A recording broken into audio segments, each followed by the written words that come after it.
Professor Ricardo Andrade, o meu, o seu, o nosso voar. E aí, minha gente, arrasta uma cadeira e bora conversar um bocadinho sobre história. Na nossa conversa de hoje, eu vou tratar sobre um tema massa, um tema bom demais de conversar, homem. Revoltas e movimentos sociais aqui do Brasil, da Primeira República. Lá de 1889, quando o bichinho de Dom Pedro II foi-se embora, e aí começam os teus presidentes aqui no Brasil, quando os presidentes assumem o sistema republicano, aí vai ter uns movimentos, umas brigaiadas da moléstia aqui no Brasil, e a gente vai ver que tem umas brigas que acontecem nos matos, as revoltas rurais, e as que acontecem nas cidades, as revoltas urbanas. Então vamos conversar? Primeiro eu vou falar de algumas revoltas, eu vou misturar. Eu vou dizer, olha, essa aqui é rural, essa aqui é urbana, tá bom? Presta atenção, não cochila não, tá bom? A primeira que nós vamos conversar é sobre a Guerra de Canudos. Não é canudinho de tomar refrigerante não, viu? Deixa gracinha. A revolta de Canudos acontece lá na Bahia, em 1896 e 1897. Este cabra que você está vendo aqui a foto dele agora, o nome dele é Antônio Conselheiro. Ele vai ser o líder dessa Guerra de Canudos. Por que é que ele se revolta contra a República? Porque ele vê que a situação lá da Bahia era triste, né? Era fome, era seca, era miséria, era desemprego. E aí ele junta um povo, chega com umas ideias bem diferentes, junta sertanejo, jagunços, pobres, e começa a esculhambar o governo baiano, os militares. Olha, nós não concordamos com esses impostos que estão torando a gente, não. Desse jeito, tá? Tudo armado. Nós não concordamos com esses impostos, não. Essa república só veio para deixar a gente mais miserável. Menino. Aí eles se fecharam, sabe? Os canudos se fecharam, começaram a brigar contra o governo baiano e os militares. E aí juntou os jagunços que mantiveram a resistência. Aí esses cabras aí, o governo baiano e os militares tentaram 3 vezes e falharam, tentar matar os canudos. Na quarta tentativa, aí não deu certo não. Os militares tentaram com tudo, massacraram, acabaram com tudo com canudo. E o que é que significa, professor? Essa guerra de canudo, mais homem. Essa guerra de canudos representa a luta e a resistência contra o quê? Contra a injustiça social, contra os desmantelos, contra os roubos, contra os assaltos que acontecia demais pelos coitados dos canudos. Ou seja, canudos têm um caráter messiânico, ou seja, é o momento em que Antônio Conselheiro bate na tecla e diz: nós não aceitamos essa república, nós vamos viver aqui só entre a gente que sai muito, muito mais vantajoso.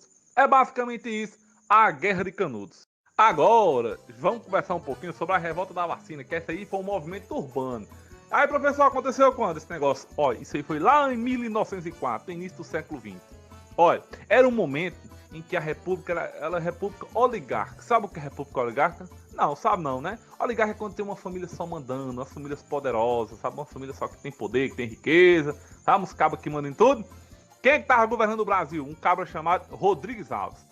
E onde aconteceu, professor? Olha, lá para as bandas do Rio de Janeiro. O Rio de Janeiro estava crescendo de forma bem desordenada, sabe? Desmantelada. Era gente demais, tinha as casas lá com superlotação, tinha os cortiços, não tinha saneamento básico, não tinha higiene, não tinha nada. Era doença que só molesta, tinha epidemia, tinha tudo. Era um desmantelo grande lá no Rio de Janeiro. Cresceu assim, todo desmantelado.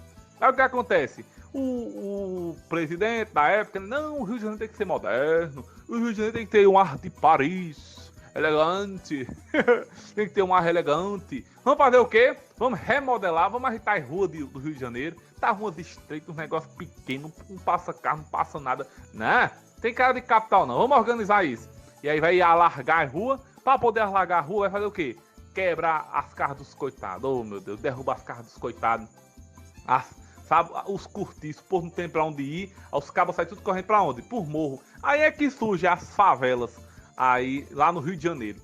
Aí teve um cabra chamado Oswaldo Cruz, que ele começa a dizer assim: rapaz, essas doenças que tá tendo aí nesse povo, vamos ter que vacinar esse povo. Vamos vacinar, vamos vacinar. Aí o povo disse: rapaz, já derrubaram minha casa, agora chega um homem me furando. Não, de forma alguma. Essa vacina eu não quero tomar não. Aí começou o quebra-quebra. Oswaldo Cruz, esse cara que eu falei agora, ele tinha razão. Ele queria vacinar o povo contra a febre amarela, a varíola, a peste bubônica. Era uma política de modernização lá no Rio de Janeiro. Só que não explicaram o povo não. Ela só era chegando, furando o povo, metendo as agulhas no povo e o povo: não é assim que funciona não. E aí, minha gente, o que é que vai acontecer na revolta da vacina? Uma resistência popular muito grande. O povo não aceita, as pessoas não tinham noção da importância de se vacinar. E sem contar na violação da privacidade. Ou seja, o presidente chegou invadindo tudo, botando as cartas do povo abaixo, o povo não tem pra onde ir, vamos pra favela. Foi um funaré grande, um cabaré grande lá no Rio de Janeiro, a revolta da vacina. E aí, estão gostando ou não estão? Esse foi só o começo do tirinete de confusão no início do Brasil República. A gente viu a guerra de Canutos e viu a revolta da vacina. Foi peia, foi cacete, foi desmantelo. E grande, e grande. As outras revoltas a gente vai ver no decorrer da semana. Para começo de conversa, já tá bom demais. Aguardo o vídeo completo. Esse vídeo aqui tá só em construção. Eita, rojão pesado!